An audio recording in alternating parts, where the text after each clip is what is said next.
Greetings out there in YouTube land. This is Morris Man, and as always, I thank you guys for coming to my channel. I guess today I'm going to probably entitle this video something along these lines because sometimes I get together with my band members and we talk about things and someone like you gotta post these stories on your channel, regarding your production side, because most people see your musician side as far as me playing guitar, playing bass, playing a little drums, a tiny bit of keyboards, but I really ever can, I guess, expand on the studio stuff that I do, which is really the bread and butter of what I do. That's where the money comes in. So, I thought I'd do that because I thought it might be helpful to you up and coming producers of R&B music or rap. And I guess the video will entail this: the difference or your take on when I do a R&B production or when I do a rap production. Because I started off doing R&B. I remember the very first production uh, deal, or should I say production experience that I did, or my first production of other people's material, because for a long time, people in Chicago, when I was playing back in the day, they didn't know that I wrote. They just knew that I actually thought I was a keyboard player because that was during the 80s when the synthesizer thing was coming in. So I pushed my guitar up under the bed because I'm like, ain't nobody hiring guitar players or bass players right now. All that stuff that we used to do, especially the bass players, was being taken over by synthesized bass, Parliament, Boss Flashlight, and things of that nature. So, when we went to these auditions, we didn't tell them we were guitar players or bass players. We just told them, yeah, I play keyboards and synthesizers. And we had a lot of gear. I had the D50, the Roland D50. I had the M1, Korg M1, Ensoniq, and EPS. I still got my Ensoniq because that thing is incredible. So, everybody thought we were keyboard players when we were technically guitar players, just trying to, get a gig. Because again, the desire, should I say, the demand for guitar players and bass players was really dwindling back then. So we was like, we got to eat. So we got to pretend we're something else. So that's what I did for a long time, and people got wind that I was writing because I was in a band called Polo, and I was writing for another band that was our rival.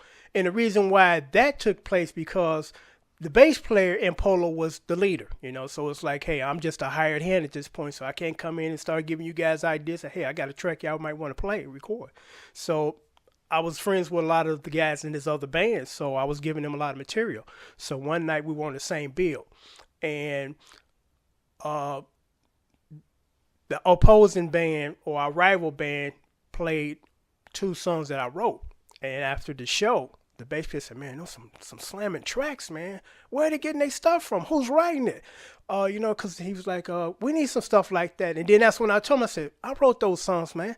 Why don't you tell us? Because I know, the situation with this band. I was just hired to come in and play a little keyboards and guitars. So, but after people started to realize that, I was writing and I was producing, because back then it was kind of a thing like this.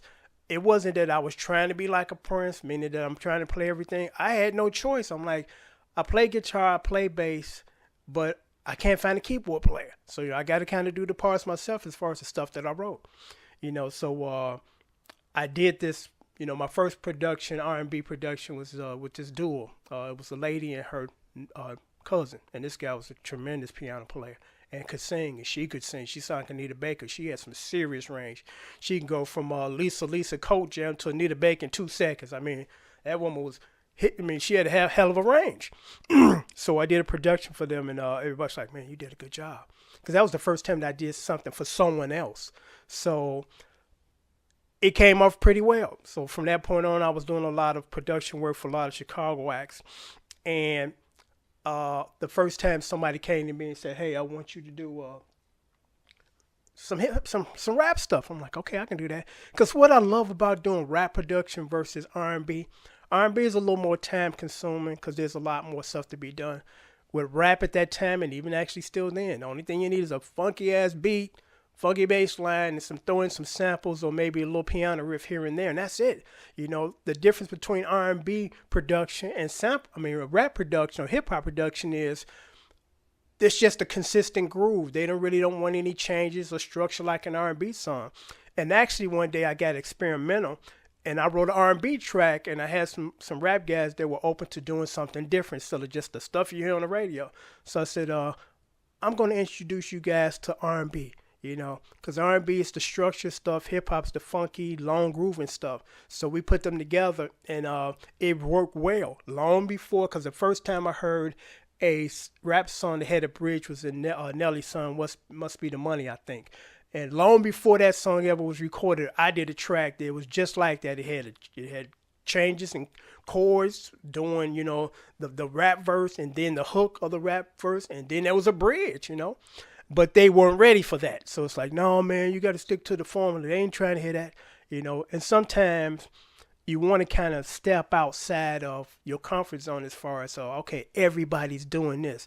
And I was always the kind of person where I don't want to do what everybody else is doing. That's just like on my channel. You'll find some stuff, covers on my channel that you would never find anywhere else on YouTube. Everybody at that time wanted to do Hendrix, and they'll say, when you going to do some Hendrix? I'm not. There's a million guys doing Hendrix, so why do I need to be a million and one, It ain't that I don't like Hendrix. I love this stuff. He was a genius. But I'm like, I've always been like that. I don't want to do all the time. Sometimes you want to do what the masses doing, but I'm like, for the most part, I want to do a little something different. It's just a little different. So the difference to me, like I said, is there's not that much time that has to be put into rap. And when I say that, I don't mean that negatively, saying that it's easy and it's just, you throw it together. No, it's a different format, and I love that format like I love the R&B format. And it's interesting when you start to first work with people that are not aware of what happens in the studio. Because, as a matter of fact, I seen this guy about 2 weeks ago. And this week, we worked together almost 30 years ago. From time to time, I still see him. And the rap song was technically like 5 minutes. But when you go into the studio, there were some guys that thought that a 5-minute rap song going to take 5 minutes. I said, dude, it's going to take like 3 days. You got to lay the bass, the drum stuff, got to make sure it's right. Then we started laying the instruments, the bass and stuff like that. Then you got to come in and do your vocals. And most people don't do their vocals in one take. It might take an hour to get it right as far as the nuance. I stumbled on this word. I came in too quick. I came in too late. Audible wise, it don't sound good. You got to make sure all that stuff is picture perfect. And that takes hours to days, but they quickly understood how much effort goes into putting together a record, because most of just the average listeners just hear the final product. But as far as how long it took to do it, it's a whole nother story, And again, there's a difference because there's formats, and there are a lot of people that don't realize there are different formats. That's why I'm able to play on different styles of music, because I understand the format of each one. I love 50 stuff, and the turnaround chord in the 50 stuff is always a 7th chord or usually a 7th chord. The chord at the time, as far as the R&B ballad feel chord, was the major 7 in most R&B songs back then. Now it's the minor 7. The R. Kelly stuff, the Genuine stuff, the Chris Brown stuff. The majority of the meat and potato chord is the minor 7 chord, which is interesting because, again, in the 50s it was, and up into the 60s, even up into the 70s, it was the major 7 chord. So when you're able to identify those types of things that are going on, and you see a pattern, and you kind of can focus in on the format, it's a good thing, because people send me tabs from around the world. They say, Morris, man, could you help me learn this song? I pay you for your service. Absolutely, no problem. 5 minutes later, I'm done with the song. The thing I do now is put it in Sony editing and then put the chords across the screen. It's like, how are you able to do it so quick? Many reasons. And the main reason is knowing structure of song. That's far more important than what key you're in nonsense. Because the only time you need to know what key you're in is when you're playing the solo. And how many R&B songs now got solos in them? Exactly. How many, So the thing is to focus on what you need the most, as opposed to I'm going to spend 60% on something I'm really ever going to use, and then I'm going to neglect the other percentage that I should be using and needing every day. Because again, with that theory thing, you're forced to work within a certain structure that is kind of obsolete. And I'm not knocking theory. I'm not saying abolish it by no means, but structure song is far more important, and theory is important, but it's not as important as most people want it to believe, because the majority of the theory heads, and that's the term I phrase, theory heads, they want to sit here and debate music. I don't want to debate nothing. I want to play, okay? I came to play. I didn't come here to argue or get into a heated debate about it should be in this key, you should use this voice. I don't want to deal with that nonsense. The average concert goer wants to just come in and enjoy good music. They don't care how you got there, as long as you hear.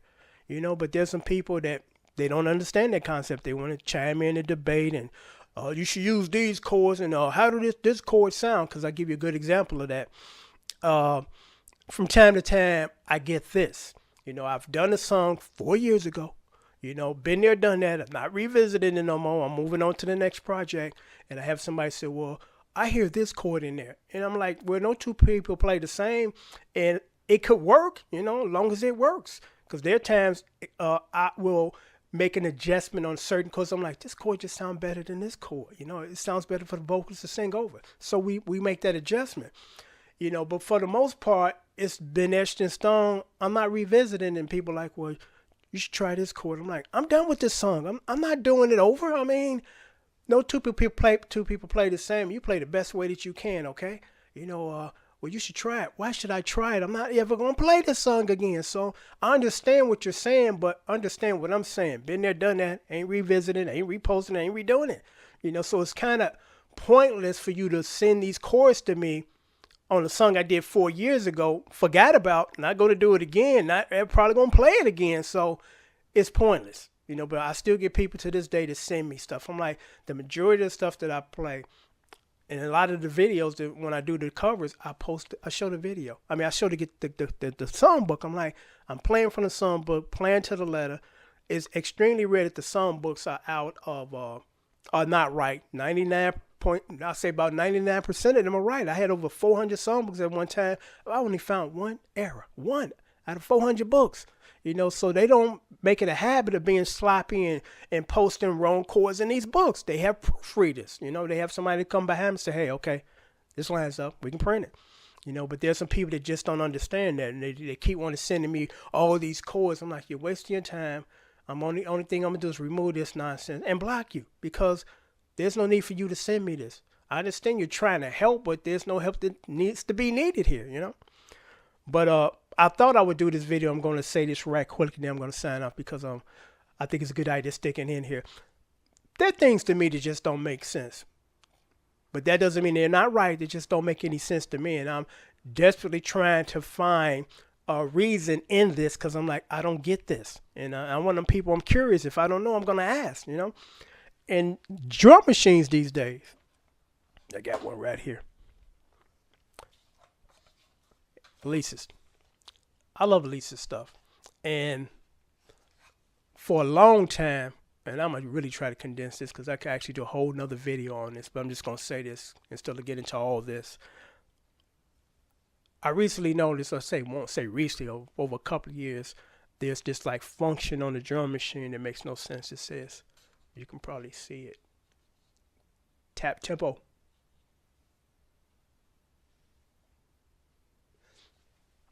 Now, what I don't understand is this. When you're working in the studio with a drum machine, you have a set tempo.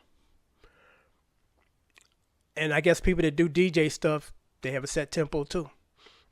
And if you want to, adjust the tempo, you go in and adjust the tempo. If you're at 80, you can, tap it down to a few increments or a few increments up or down.